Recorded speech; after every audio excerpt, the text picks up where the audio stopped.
در ایران تظاهرات مردمی همچنان ادامه دارد و در بسیاری از گوشه‌های کشور پهن می شود. 13 روز است که ساکنان تهران در این شهر راهپیمایی می کنند. شاهدان می گویند پلیس تهران برای پراکنده کردن اعتراضگران از گاز اشک‌آور استفاده کرده است.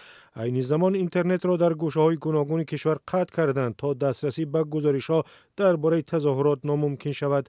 تظاهرات به سبب بی‌قرب شوی پول ملی، افزایش تورم و بحران انرژی سر زد. تا کنون بیش از 2000 نفر را دستگیر کردند. رادیوی فردا مرگ 25 نفر در تظاهرات را دقیق کرده است و گفته حامیان حقوق تعداد قربانیان بسیار زیاد است.